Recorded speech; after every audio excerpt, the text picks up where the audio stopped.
This is a sermon that will be preached at North Shield Evangelical Church on Sunday, March the 30th.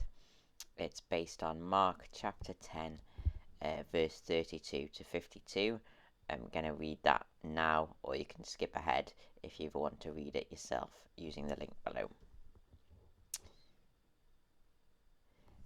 They were on their way up to Jerusalem, with Jesus leading the way, and the disciples were astonished, while those who followed were afraid. Again he took the 12 aside and told them what was going to happen to him. "We are going up to Jerusalem," he said, "and the Son of Man will be delivered over to the chief priests and the teachers of the law. They will condemn him to death and will hand him over to the Gentiles, who will mock him and spit on him, flog him and kill him. 3 days later he will arise." Then James and John, the sons of Zebedee, came to him. "Teacher," they said, "we want you to do for us whatever we ask." "What do you want me to do for you?" he asked. They replied, "Let one of us sit at your right and the other at your left in your glory." "You don't know what you are asking," Jesus said. "Can you drink the cup I drink, or be baptized with the baptism I am baptized with?" "We can," they answered. Jesus said to them, "You will drink the cup I drink, and be baptized with the baptism I am baptized with. But to sit at my right or left is not for me to grant. These places belong to those for whom they have been prepared." When the 10 heard about this, they became indignant with James and John. Jesus called them together and said, "You know that those who are regarded as rulers of the Gentiles lord it over them, and their high officials exercise authority over them.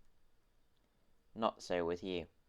Instead, whoever wants to become great among you must be your servant, and whoever wants to be first must be slave of all. For even the Son of Man did not come to be served, but to serve, and to give his life as a ransom for many." You're going to think about 3 things: the best question you could ever be asked, the best life you could ever follow, and the best answer you could ever give. So what is the best question you've ever been asked? What salary would you like? How about I see you straight away? Where would you like me to park your new Ferrari? What order shall I read you your pile of Valentine's Day cards? Why don't we just double your portion and charge you half the price? If you were asked any of these questions next week, they'd guaranteed put a spring in your step. But today, Jesus asks you an even greater question. The best question you can ever be asked. That question is, what do you want me to do for you? Here is God's one and only Son, Jesus, the one powerful enough to create the universe, the one who can shape and change the future, the one who can do for you anything you like.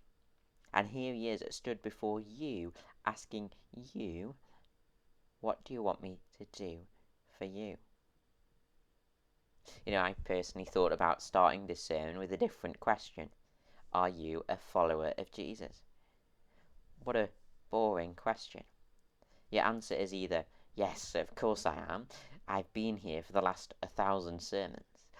Or your answer is, no, definitely not, and I'd never want to be. Thankfully, Jesus asks each of us a much more exciting question. What do you want me to do for you? This is the best question you could be ever asked. Why? Because of what your answer reveals about you. You might not be praying, "Dear Jesus, this is the salary I'd like," but how many of us are praying for a better job or an easier set of financial circumstances? You might not be asking God for a new Ferrari, But how many of us are asking God for a first-class journey through life? How many of us are devoting 50% of our prayer time to asking for a good parking space at Morrison's? Regardless of which God people pray to, every heavenly postbox is overflowing with people telling God what they want Him to do for them. Everyone is asking some higher power that they'd find some way to pay their mortgage, that they'd be able to have children, that their car wouldn't break down, that it would be sunny on their holiday, that they'd be able to retire early. My daily prayer is, make my life half as difficult and twice as good. Is asking God for help in any of these areas wrong? No. But think about this. Does asking God for these things uniquely make you a follower of Jesus? Or does asking these questions mean you are actually just a follower of 21st century cultural aspirations? A follower of the materialistic dream? A follower of your own wants and desires? Are you a follower of Jesus? That question doesn't really reveal anything about you. What do you want me to do for you? This question Jesus asked is the best question, because our answer shows us our hearts. It shows us the things that are most important to us. Notice the context in which Jesus asks this question. They were on their way up to Jerusalem, with Jesus leading the way. These people were physically following Jesus. Many of them were verbal followers of Jesus as well. Then James and John, the sons of Zebedee, came to him. "Teacher," they said. If you call someone teacher, you are claiming to follow their teaching. If you follow a specific teacher, or health guru, or life coach, you're meant to do what they say. And yet here are these followers of Jesus making their demands. Then James and John, the sons of Zebedee, came to him. "Teacher," they said, "we want you to do for us whatever we ask." They call Jesus teacher, but they tell him what they want him to do. "What do you want me to do for you?" he asked. They replied, "Let one of us sit at your right and the other at your left in your glory." They claim that Jesus' glory is their number one concern, but they're actually pretty interested in their own glory, sitting at Jesus' right or his left in the kingdom. Jesus' disciples are like someone who works at a vegan restaurant asking to wear a leather uniform, or someone who attends a conference on humility asking to be the main speaker. These people are all walking contradictions, following Jesus, but really they're just following their own desires. They're walking contradictions, because all people are walking contradictions. Jesus' followers, like me, included. Many of us are servants of Jesus who just want Jesus to serve us. We call Jesus our teacher, but tell our teacher our agenda. We are followers of Jesus who already know the path we want him to lead us, an easy path which leads us down the way that we want. If Jesus was to stand here and ask you this question, "What do you want me to do for you?" what would your answer reveal about you? Why not take the time to think about your answer this week? When I did, it was very uncomfortable, but it was also very revealing. So the best question you could ever be asked. Secondly, the best life you could ever follow. Jesus' first question was a lot more revealing than my first question. Are you a follower of Jesus? So here's my second attempt at a good question to ask. What's the best life you think you could ever lead? Being paid lots to do a job you love. A retirement packed full of exciting holidays.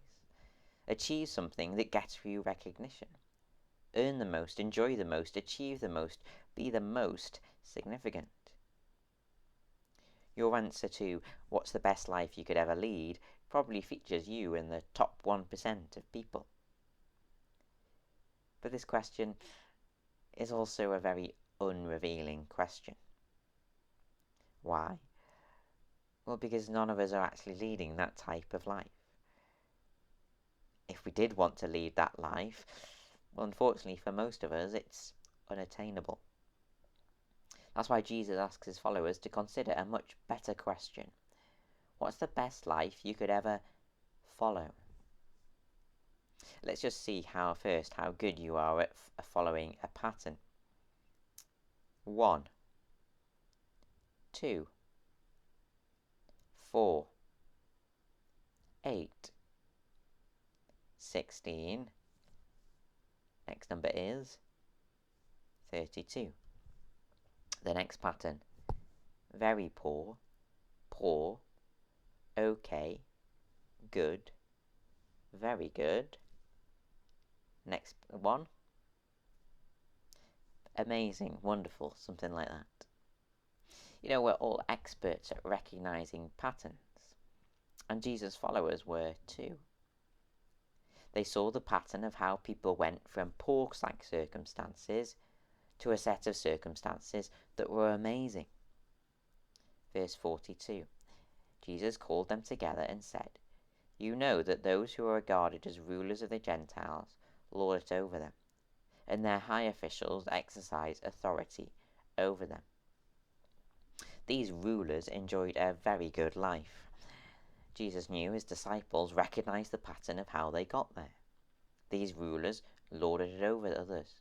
They trampled over others. They thought only about themselves on their way to the top.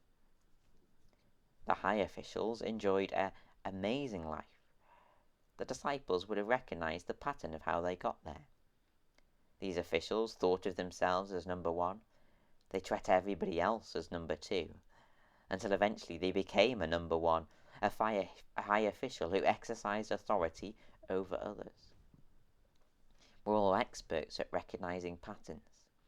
If someone did this, and it led to this good thing, then we'll follow them. You know, when one person phones up to cancel their contract and gets a better deal, 10 more people will phone up threatening to cancel their contract as well. For every one person who jumps the queue in A&E because their finger is falling off and bleeding all over the A&E floor, well, for that one person, there will be 10 people in the A&E toilets with a penknife. Why? Because people recognize a pattern. People who do this get a good deal. And people then follow the pattern. If I do this, I might get a better deal as well. We follow people's advice in order to find the best plumber. We go to see a film because we're following a friend's recommendation. If we want to know where in North Shields sells the best coffee, we leave church and follow Charlie and Margaret in our church. They know where the best coffee's sold. We're all constantly thinking, what's the best life I could follow? Which is why Jesus tells his disciples not to follow the path of the rulers and high officials. Then the 10 heard about this. In other words, they'd heard the self-centered question that James and John asked. Then the 10 heard about this. They became indignant with James and John. Jesus called them together and said, "You know that those who are regarded as rulers of the Gentiles lord it over them, and their high officials exercise authority over them. Not so with you. Instead, whoever wants to become first among you must be your servant, and whoever wants to be first must be slave of all. For even the Son of Man did not come to be served, but to serve, and to give his life as a ransom for many." 10 of Jesus' disciples were angry with James and John for only thinking about themselves. Why?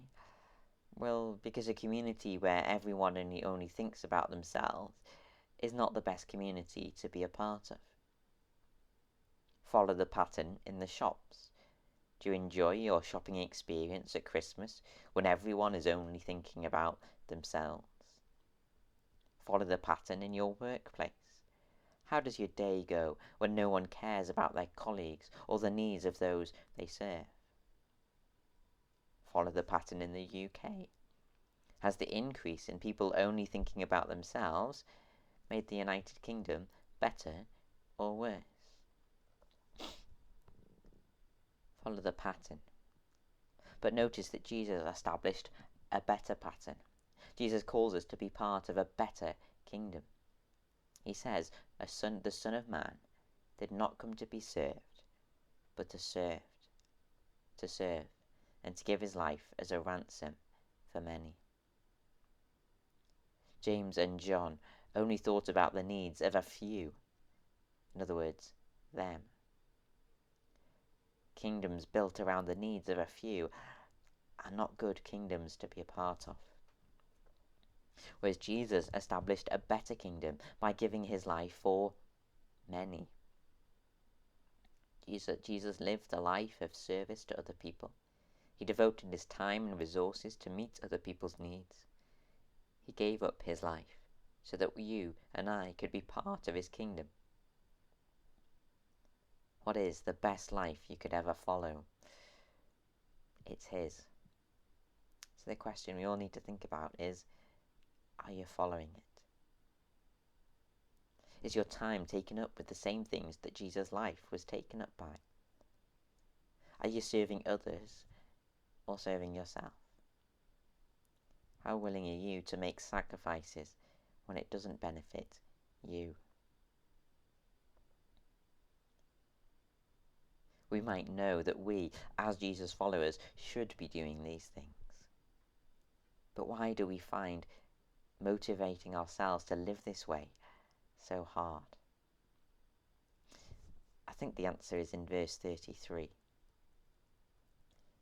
We are going up to Jerusalem, Jesus said, and the Son of Man will be delivered over to the chief priests and the teachers of the law. They will condemn him to death and will hand him over to the Gentiles, who will mock him and spit on him, flog him and kill him. Did you spot the pattern? The Son of Man will be delivered over to the chief priests and the teachers of the law. They will condemn him to death. They will hand him over to the Gentiles. They will mock him and spit on him. They will flog him and they will kill him.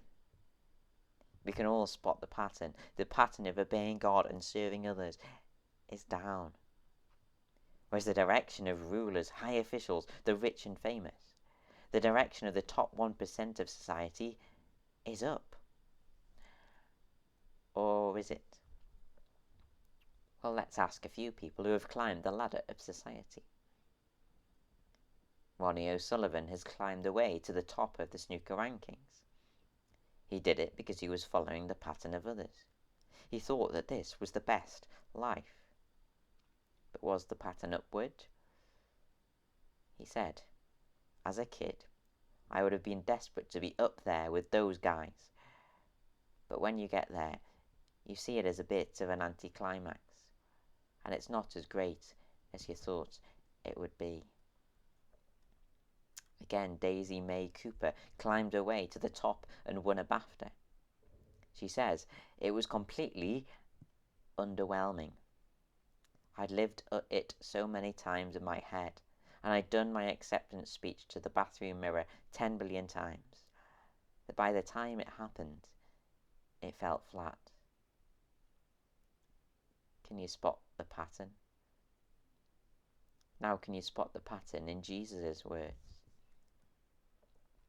The Son of Man will be delivered over to the chief priests and the teachers of the law.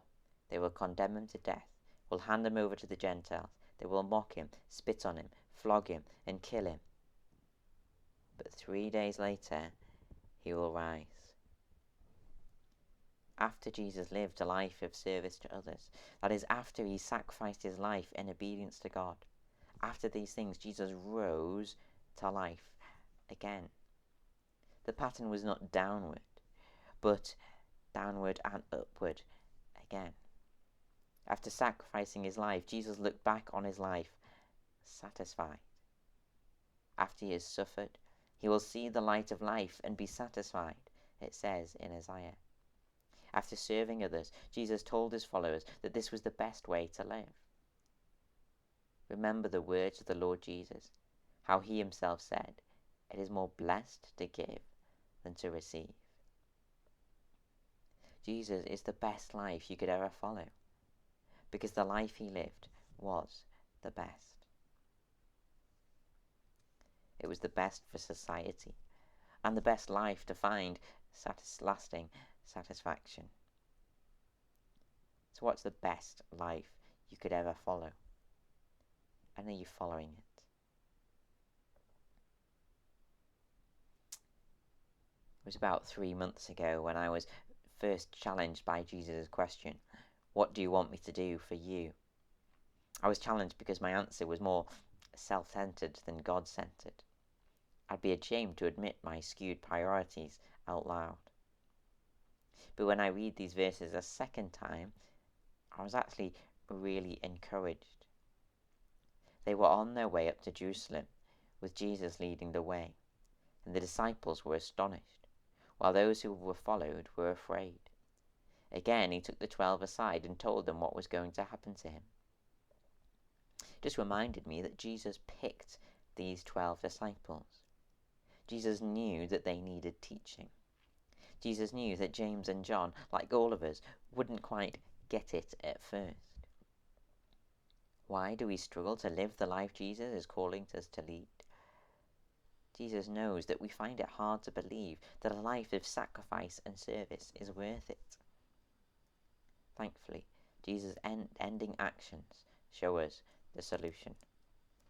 Now I'm going to read from Mark 10, verse 46. Then they came to Jericho.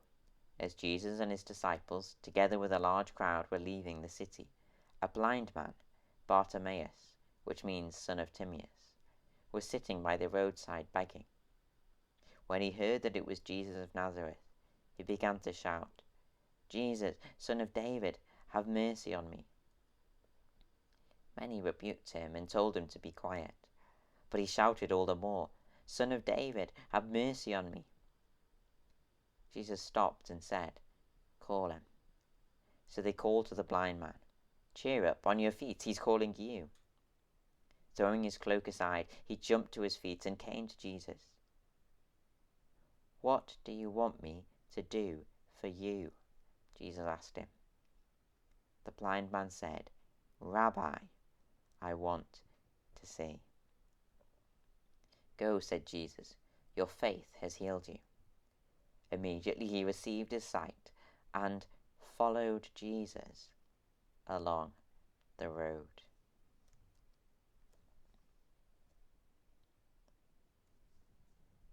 Notice that Jesus asks blind Bartimaeus the same question. What do you want me to do for you? Mark's Gospel leaves us with the answer, the best answer you could ever give. The blind man said, "Rabbi," which means teacher.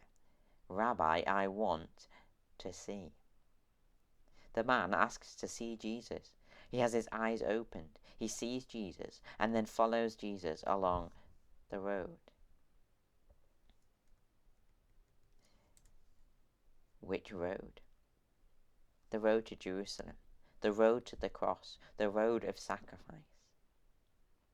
The only way we are going to follow Jesus along this road, the road of sacrifice, the road of service to others, the only way we're going to follow Jesus along this road is if we ask Jesus to open our eyes.